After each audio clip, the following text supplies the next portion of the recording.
Professor Diana Nur Afifah is a lecturer in the Department of Nutrition Science, Faculty of Medicine, Universitas Diponegoro. Her expertise is in local food and nutrition science. She earned his doctoral degree in food science from IPB University with sandwich-like program at Gyeongsang National University, South Korea. Prof. Diana, please share your experience and knowledge, and if you're ready, the time is yours. Okay, thank you very much, Ms. Muti. Bismillahirrahmanirrahim. Assalamualaikum warahmatullahi wabarakatuh. Good afternoon. I hope that all of you still have enthusiastic to listen my presentation. Okay, or you are sleepy right now? Little bit, I think. Yeah, because I sleepy too, actually. Yeah, it's very common after we have lunch. Yeah, we will sleepy because our energy will focus on our stomach, not in our brain. Well, okay. This afternoon I will present, or we will discuss about lesson learned tidal flooding. Do you know what is mean? In Indonesia we call rob, banjir rob, banjir rob. The common flood, maybe the water, it's from rain, hard rain, yeah. But in Indonesia, especially in Semarang city and Demak, maybe some of Pantura, we call it in Indonesia, Pantai Utara, so the north coastal of Java Island. Yeah, some of the city they will get tidal flooding. So the water is came from the ground because sea level is higher than land.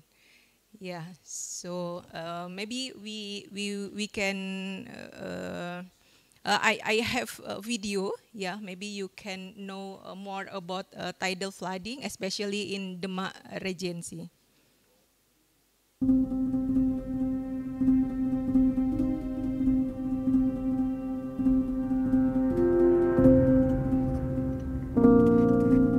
Dulu di sini daratan sampai ke laut 1,5 kilo. Di sana nanti kalau habis gimana? Terus saya itu manggut di mana?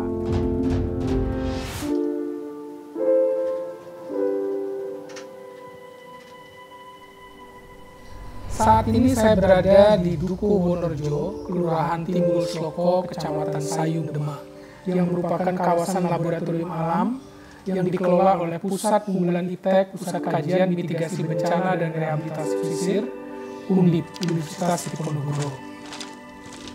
Wilayah ini mengalami erosi yang cukup besar, mencapai 51 hektar. Sini dulu daratan, sampai sekarang menjadi lautan. Erosi mulai terlihat pada tahun 2006 dengan garis pantai mundur sejauh 863 meter. Adanya gelombang besar dengan angin kencang itu membahayakan sampai rumah saya itu jebol. 14 kelurahan di 3 kecamatan di Kota Pekalongan terendam banjir rob akibat naiknya gelombang tinggi laut Jawa. Sementara itu, sejumlah ruas jalan di pusat kota Semarang juga terendam banjir dengan ketinggian mencapai 50 cm akibat hujan deras sejak Jumat malam. Kawasan Pluit Penjaringan Jakarta Utara, daerah ini yang terletak di ujung barat pesisir Jakarta ini hampir setiap hari tergenang karena luapan air laut, alias banjir rob. What happens? What happens in Indonesia if the projections are correct? That in the next 10 years they may have to move their capital because they're going underwater. Rob di pesisir pantai utara Jawa umumnya terjadi pada karakteristik wilayah dan penyebab yang sama, yang merupakan daerah potensial dan tempat tumbuhnya pusat-pusat perkotaan di pantai utara Jawa. seperti Jakarta, Pekalongan, Semarang, Surabaya, dan lain-lain.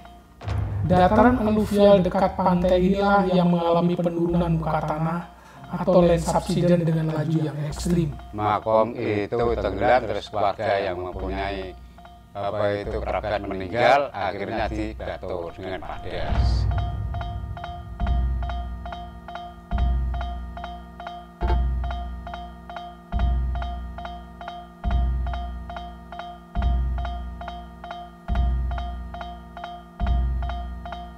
Dan setelah itu setahun 2 tahun tenggelam lagi, terus dipulihkan lagi.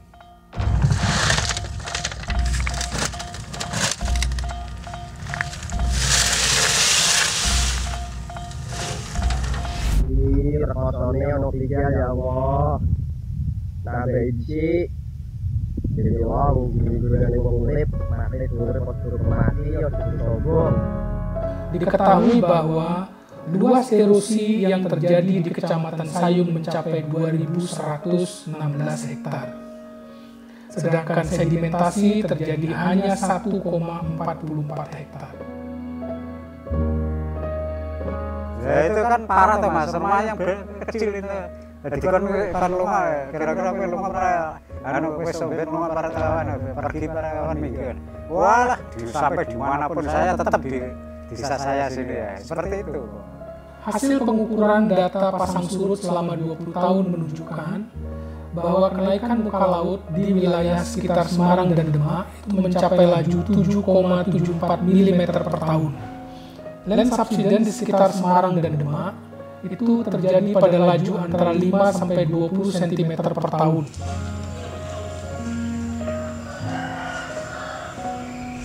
Warga sini itu kalau punya uang dibuat nguruk rumah yang tenggelam.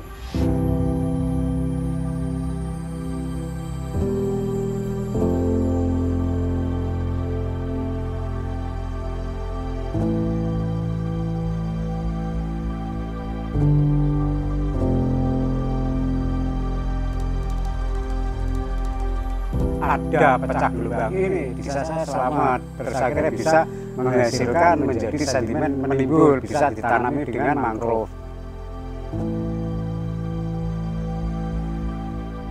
Akhirnya bisa dangkal lagi, terus saya tenang hidup di sini.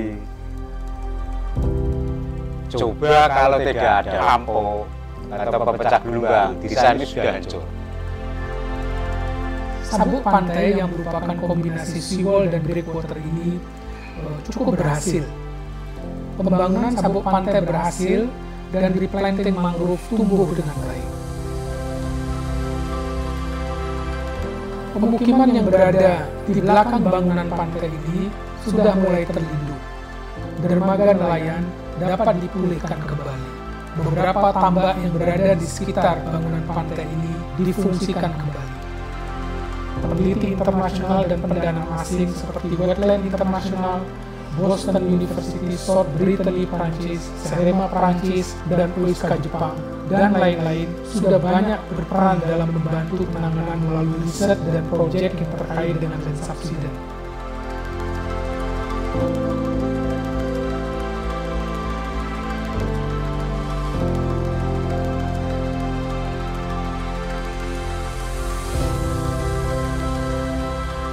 Pusat Unggul Arsitek, Pusat Kajian Mitigasi Bencana dan Rehabilitasi Pesisir, Universitas Diponegoro sudah melakukan berbagai upaya.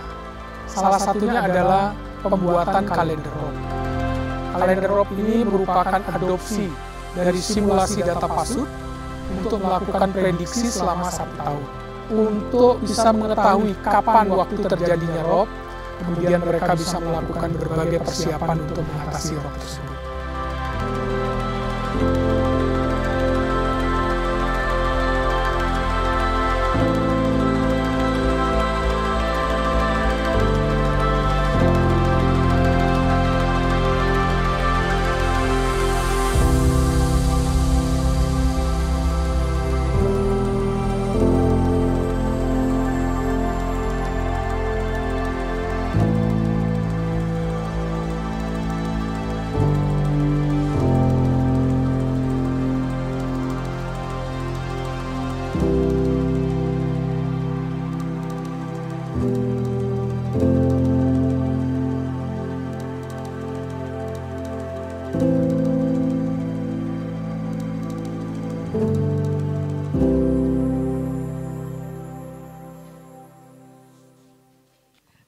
I hope with that video you can imagine what is the meaning with tidal flood. Yeah. So because the tidal floods, so maybe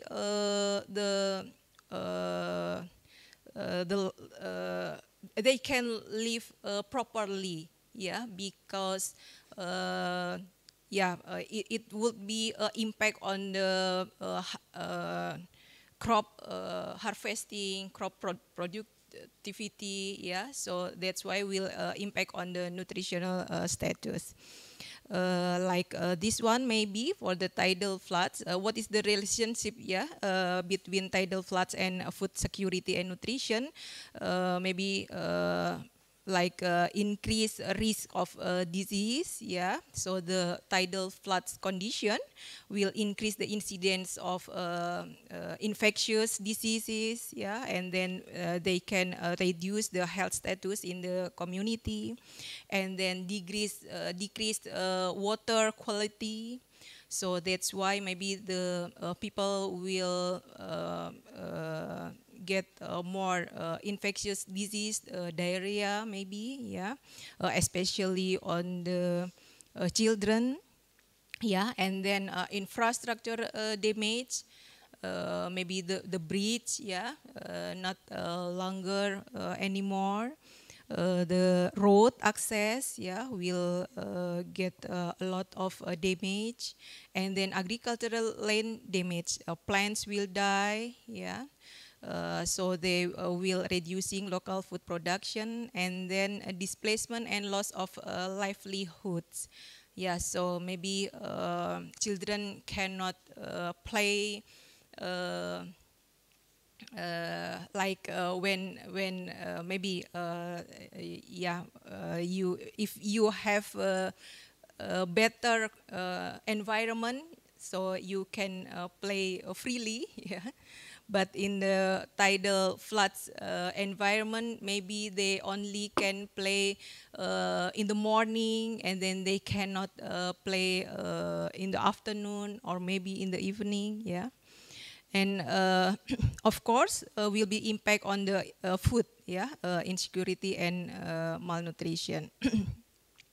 Yeah, especially for children, pregnant women, yeah, and other vulnerable groups. Like this one, yeah, tidal flood because of the land subsidence, yeah, and the sea level rise. Yeah, according to the WFP report, yeah, that if we talk about the food security, yeah, available. So the three focus on the food security is availability, and then accessibility and utilization. Yeah, and climate change. Yeah, maybe naturally happen, but some of them is because of human error, like deforestation. Yeah. This one, and then it could be increase the climate related disaster. And if we talk about availability, yeah, because of the extreme weather, yeah, and some of disaster by a human error, it could be decreasing productivity.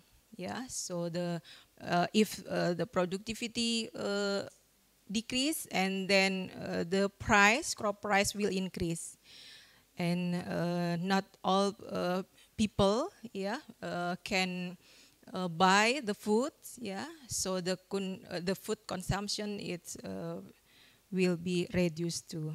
Yeah, that's why the nutrition status will be impact about the climate change, yeah. So the climate change, it's not only naturally, yeah, maybe naturally, but some of them just because of the human error too.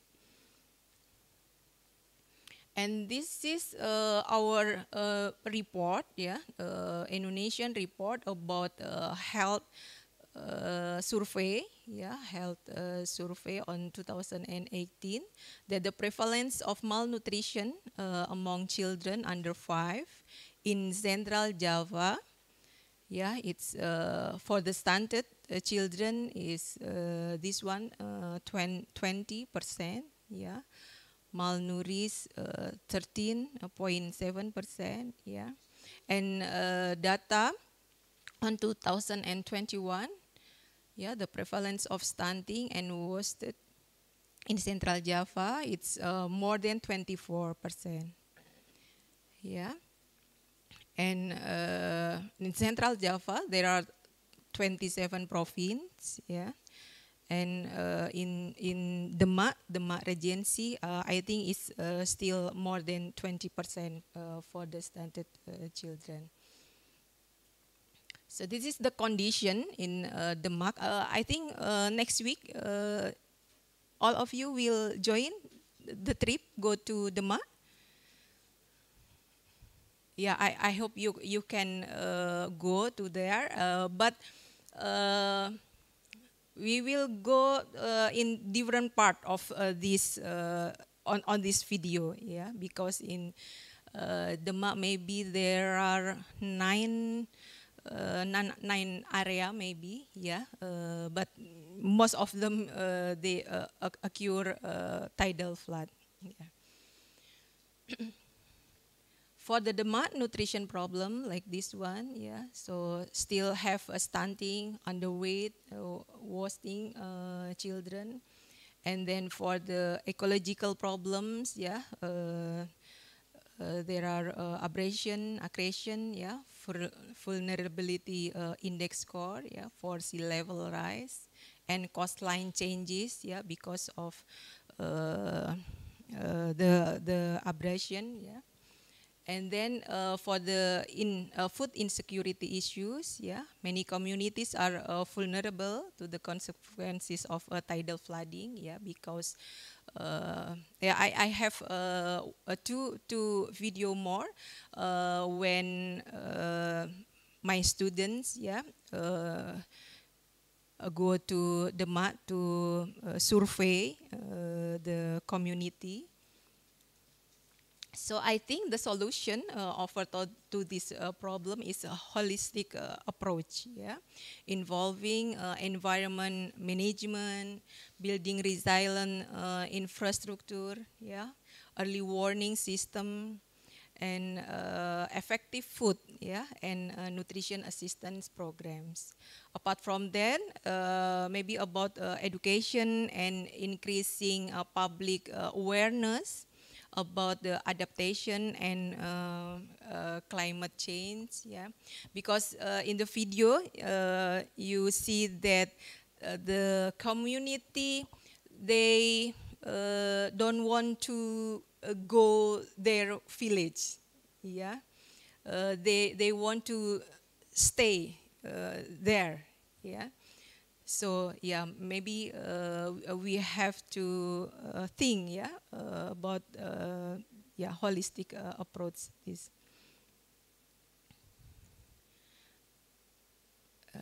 Mas, videonya ada 2, there are 2 videos, the left side, yang kiri dulu. Ini aja diklik, Selamat pagi, salam berenang. Sepanjang jalan. This is the condition when my students will go to the household, they want to interview, so they have to cross the road with this water, so it could be infectious disease, like this one. I think this is one of the kind of adaptation, adaptation. So they build using bamboo, bamboo stairs. Aku waspada. Waspada. Oke, akan gue stop. Yeah, this is my students, yeah, nutrition students. They try to interview some respondent, yeah, so they have to throw the bamboo stairs, just like this. Yeah, for the research, yeah, because we done the research, yeah, 2018, and then compare with the situation after pandemic, yeah. Actually we try to categorize, yeah, into three areas. So the dried areas, and then flood area, and then the tidal flood area. So in one big area of Sayung, Demak, we separate into three areas. Yeah, but actually our first hypothesis is for the tidal flood areas. Yeah, the children in the tidal flood areas will be higher in stunted children, but not. The highest stunted children we can found in the flood areas. It could be because of the people in the dried areas, and then tidal flood areas. They have adaptation about their environment. Yeah, so they know what time they have to go to buy food. Yeah. Yeah, some kind like that. But for the flood areas, yeah, because for the flood areas, the water maybe can come suddenly, yeah, so they can they maybe not enough preparation, yeah, to know about the flooding, yeah. And for the during COVID-19 pandemic, I think the result is no differences from the before pandemic and after pandemic. It could be because for the pandemic time, yeah, there are many funding, yeah, so they can accept more food, yeah, so not impact on the nutrition status.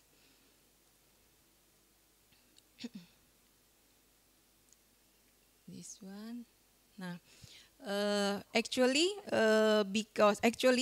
Because my background is food and nutrition, yeah. So we try to improve, yeah, local food product, yeah.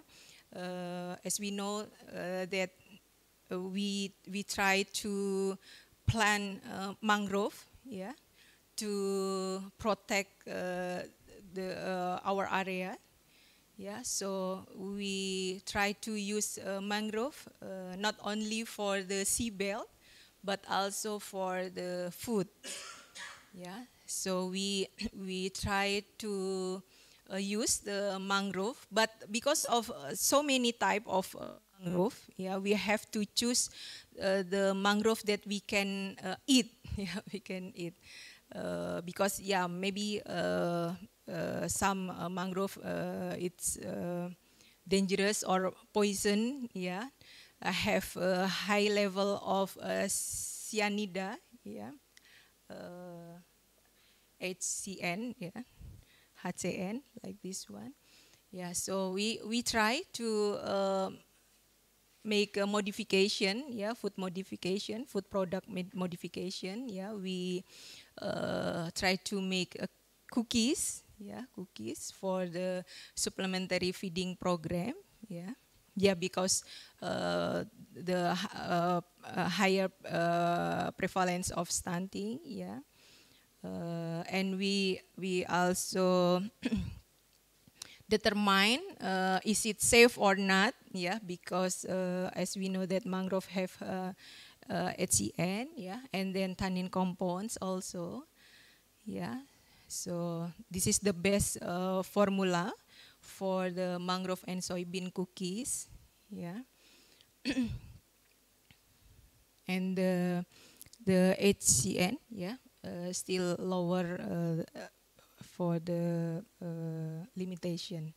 Yeah, so this is safe if we consume, yeah, these cookies. Yeah, this research already published on the food research. Yeah, and the other we also use mangrove fruit. Yeah, we call it we call it lindur. Yeah, lindur. Yeah, different type of mangrove, Bruguera, gymnorrhiza. Yeah, and we also mix, yeah, with soybean flour. Yeah, we try to make a modification, yeah, for the alternative emergency food.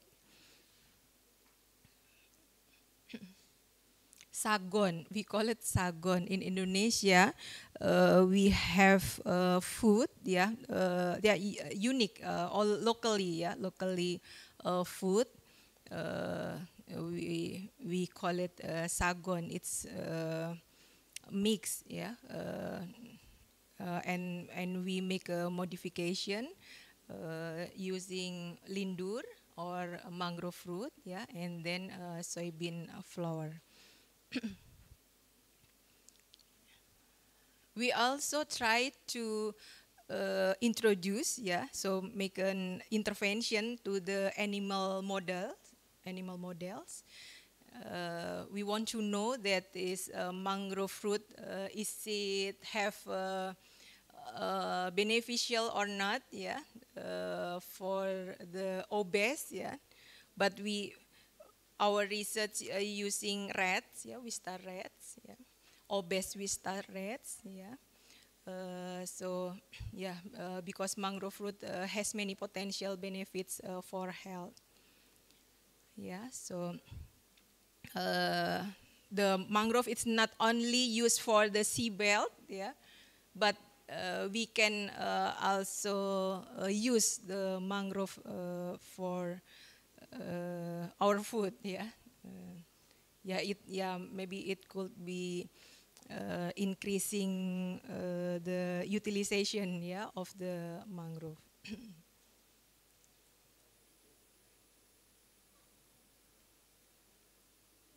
Yeah, maybe that's all my experience, yeah, my experience, yeah. Actually, in Universitas Diponegoro, we have a research center, yeah, for the adaptation and mitigation, yeah, and we also have a research center focused on the nutrition, yeah. And yeah, maybe we can work together to prevent, yeah, climate changes. And if the climate changes is already happened, so we can contribute, yeah, what kind of activity that we can do for the better life.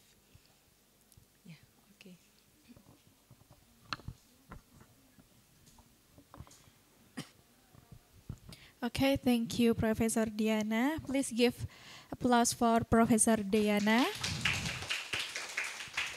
Okay, we still have 25 minutes time left. Any question from the participant? From Philippines or any question? How How about in Philippines? There are tidal flooding too or not?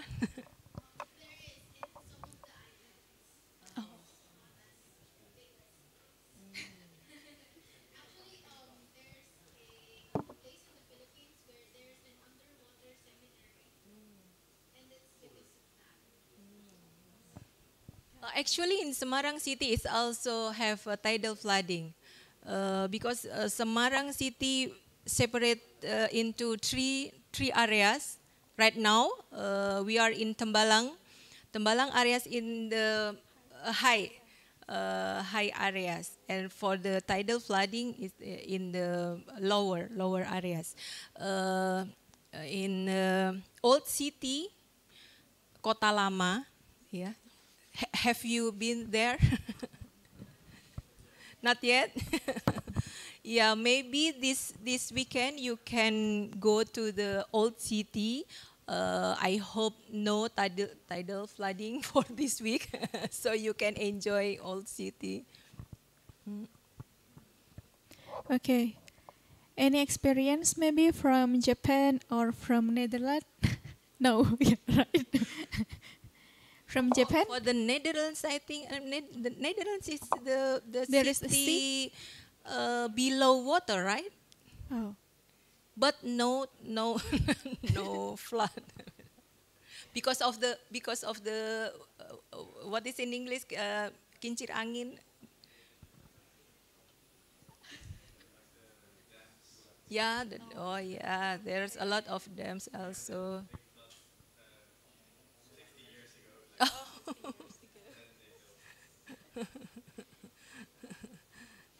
Yeah, because in Semarang City, I think in the what month? Maybe next month or next 2 months, it will be flood everywhere,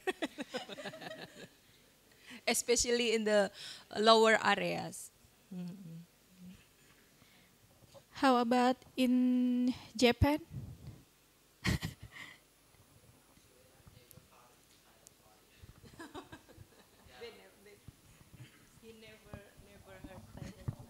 Yeah, I've never heard of the tidal flooding in Japan actually, but in my image of flooding, I think because of the heavy rain makes the land the flooding. So because of that, the transportation of the under